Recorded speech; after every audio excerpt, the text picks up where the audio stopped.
Hello everyone, मैं doctor Anuj Kumar, assistant professor in mathematics department. और students, मैंने लास्ट वीडियो में non homogeneous linear partial differential equation को start किया था। और non homogeneous linear partial differential equation को लेकर मैंने CF को निकालना सिखाया था। CF के 3 केस हमने इसमें डिस्कस किए थे, है ना। तो CF को निकालने में आगे वही 3 केस यूज होने हैं। आज की इस वीडियो में हम PI निकालना सीखेंगे, है ना। PI को निकालने के इसमें बेसिकली 4 केस होते हैं, ठीक है। तो उन चारों केस को एक एक वीडियो में डिस्कस करेंगे। सबसे पहले बात करते हैं PI का केस 1 आज की इस वीडियो में। मान लो कि आपको 5d(z = fxy फंक्शन दिया है, जो कि non homogeneous linear partial differential equation है। तो उसमें PI का पहला केस क्या होगा? PI का पहला केस होगा, यदि आपको जो इक्वल में फंक्शन दिया है fxy, अगर वो e⁴ax + by की फॉर्म में होता है, e⁴ax + by की फॉर्म में होता है, ठीक है, तब हम ये केस नंबर 1 लगाते हैं, ठीक है।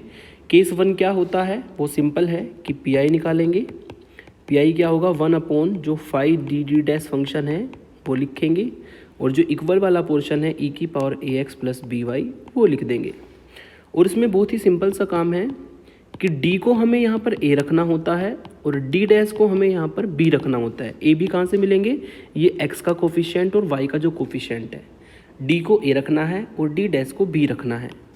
इतना काम करते ही आपका ये PI निकल जाएगा। D को A रख दो, D' को B रख दो और e⁴ax + by।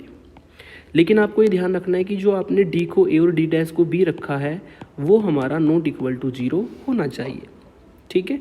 तो D को A रखना होता है, D' को B, यानी कि x का कोफिशिएंट जो A है वो D की जगह पे रखना है, y का कोफिशिएंट जो B है वो D' की जगह पे रखना है। इसका एक क्वेश्चन लेते हैं। जैसे कि ये आपका क्वेश्चन है, इसमें हमें इस डिफरेंशियल इक्वेशन को सॉल्व करना है।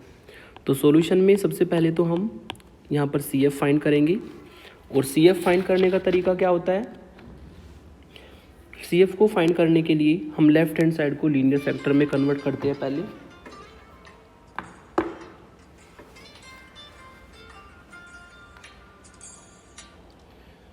लेफ्ट साइड को हम लीनियर फैक्टर में कन्वर्ट करते हैं।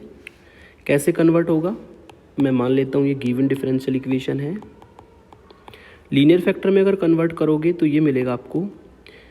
ये जो 3 टर्म है, अगर थोड़ा सा ध्यान दिया जाए, ये D - 2D' का होल स्क्वायर है। D - 2D' का होल स्क्वायर है। नेक्स्ट जो 2 टर्म है उनमें से हम माइनस को कॉमन ले सकते हैं, ठीक। तो ये D - 2D का होल स्क्वायर माइनस, और ये माइनस कॉमन लेने पर ये आपको मिलेगा D - 2D' और बाहर z रहेगा = e⁴x + 4y। अगर इसको थोड़ा सा सिंप्लीफाई किया जाए तो आप देख सकते हैं इस वाले पहले वाली जो ये फंक्शन है z का कोफिशिएंट, इसमें से कॉमन आ जाएगा D - 2D', और अंदर आपको मिलेगा D - 2D' - 1 z = e⁴x + 4y, ठीक है। लीनियर फैक्टर में बन चुका है। इसको थोड़ा सा और मॉडिफाई करके लिख सकते हैं। D - 2D' - 0 और D - 2D' - 1 z = e⁴x + 4y। तो CF यहाँ पर हम लिख देंगे। लीनियर फैक्टर में कन्वर्ट हो चुका है। CF जब लिखेंगे तो e की पावर में 0x, एक फंक्शन y + 2x, क्योंकि इस बार आप देख सकते हैं दोनों निगेटिव है, ये भी और ये भी, तो प्लस में वैल्यू लिखी जाएगी। फिर प्लस e की पावर में 1x और दूसरा फंक्शन y + 2x। तो ये हमारा CF होगा। अब निकाल लेते हैं PI। अगर PI की बात करें तो ये जो आपका D का फंक्शन है इसको 1 में लिखा जाएगा। D की पावर 2 - 4 D + 4 D' का होल स्क्वायर -D और प्लस 2D' और इक्वल में है e⁴x + 4y। चूँकि इक्वल में e⁻³ + 4y है तो सिंपल सी बात है, केस 1 का क्वेश्चन बनेगा। यानी कि आपको यहाँ पर पुट करना होगा d को x का कोफिशिएंट 3 और d डैश को y का कोफिशिएंट 4।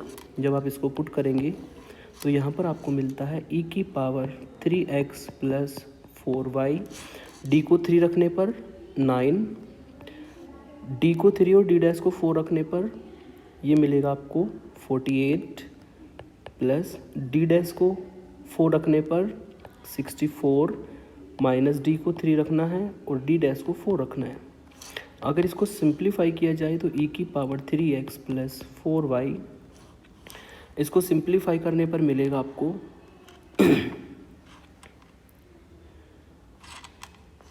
इसको सिंप्लीफाई करने पर आपको 64 माइनस 48 16 माइनस 3 13 और 17 30 मिलेगा, है ना। तो ये इसका कंप्लीट पीआई हो जाएगा। लास्ट में जो कंप्लीट सॉल्यूशन होगा वो आप जानते हैं z = CF + PI होता है। CF और PI को आप ऐड करके अपने आप लिख दीजिएगा, वही इसका कंप्लीट सॉल्यूशन होगा। चलिए इस केस को लेकर के दूसरा क्वेश्चन और लेते हैं। सेकंड क्वेश्चन है d² - 3d dash + d dash + 4 z = e⁻²x - y। Okay, तो इसमें हमें सबसे पहले देखना है क्या हम इसको लीनियर फैक्टर में लिख सकते हैं। हम इसको लीनियर फैक्टर में कन्वर्ट नहीं कर सकते, तो पीआई को निकालने का जो केस थर्ड था वो यहाँ पर अप्लाई कर देंगे, है ना।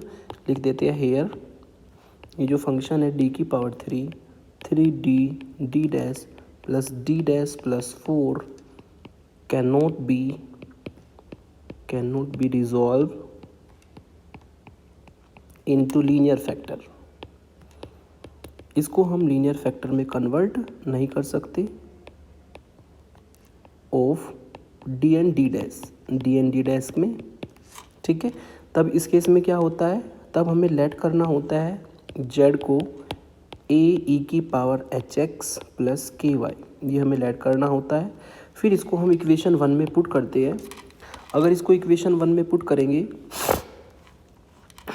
तो इक्वेशन 1 में पुट करने पर लेफ़्ट साइड में पुट करना है ना। इक्वेशन 1 में अगर पुट करते हैं तो यहाँ से आपको मिलता है d⁻³ - 3d d dash plus d dash plus 4 into z की वैल्यू यहाँ पर पुट कर देंगे। z की वैल्यू हमने मानी है ae⁻hx + ky और CF के लिए = में 0। जब इसको अंदर हम मल्टीप्लाई कराएंगे तो आपका जो a है वो तो हमारा कांस्टेंट की तरह बाहर आ जाएगा। d⁻³ का मतलब होता है x के रेस्पेक्ट में 3 बार पार्शियली डिफरेंशिएशन। जब x के रेस्पेक्ट में करेंगे तो e⁻hx + ky का तो e⁻hx + ky रहेगा, e⁻hx + ky का e⁻hx + ky ही आना है हर केस में।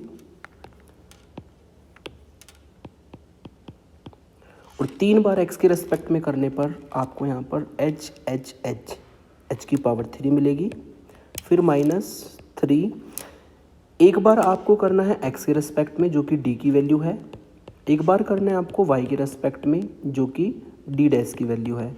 तो e⁻hx का अगर आप x के रेस्पेक्ट में करोगे तो e⁻hx + ky का यही सेम रहेगा, इनटू में h आ जाएगा, और y के रेस्पेक्ट में करोगे तो इनटू में k आ जाएगा, और e⁻hx + y का सेम रहेगा, hx + ky का सेम रहेगा।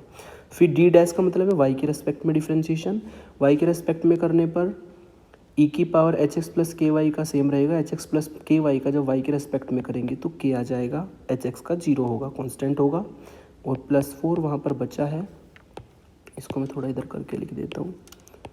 e⁻hx + ky जो है कॉमन आएगा, है ना। इसमें केवल सिंपली डिफरेंशिएशन करना है e⁻hx + ky फंक्शन का अकॉर्डिंग टू d और d डैश। तो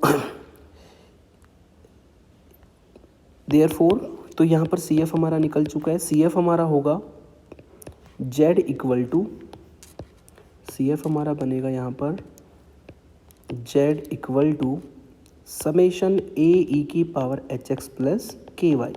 ये सी एफ होगा वेयर ये तभी सी एफ निकल सकता है यदि जो जिसको मैं अंडरलाइन कर रहा हूँ ये वाला पोर्शन हमारा जीरो के बराबर हो, है ना। तो एच की पावर 3 माइनस 3 एच के प्लस 4 क्या होना चाहिए, इक्वल टू 0 होना चाहिए। तो ऐसे हमें केस थर्ड में सी एफ को निकालना होता है। पी आई निकालते हैं। पी आई में जो 1 में फंक्शन है वो लिख देंगे डी की power 3 minus 3 D dash plus 4, D की पावर 3 माइनस 3 डी डैश और plus D dash plus 4 equal में दिया है ई की पावर 2x माइनस वाई, ई की पावर 2x माइनस वाई।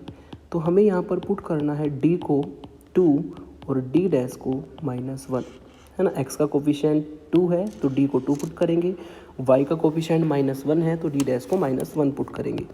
तो ऐसा करने पर आपको मिलेगा 2 की पावर 3 8, d को 2 6 हो जाएगा, d डैश को -1 तो +6 हो जाएगा, d डैश को -1 और +4 e की power 2x minus Y. Simplify करने पर आपको ये मिलेगा 1/8 6 14 4 18 -1 17। तो ये हमारा फाइनल पी आई होगा। लास्ट में जो कंप्लीट सॉल्यूशन है वो लिख देंगे आप, हैंस कंप्लीट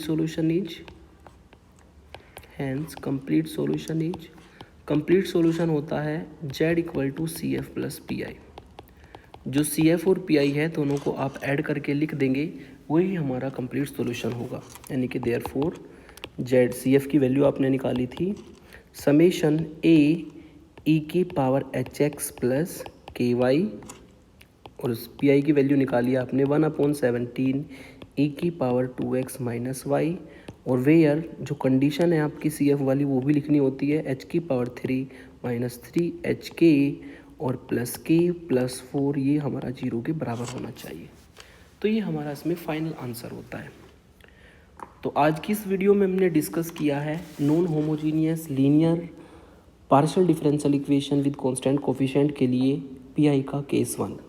ये बहुत सिंपल होता है। इसमें यदि ई की power a x plus b y function में नज़र आता है इक्वल में, तो डी को ए और डी डैश को बी रखना होता है। ओके, नेक्स्ट वीडियो में मैं पीआई को निकालने का केस 2 लेकर के आऊँगा। Thank you for watching and like share and subscribe.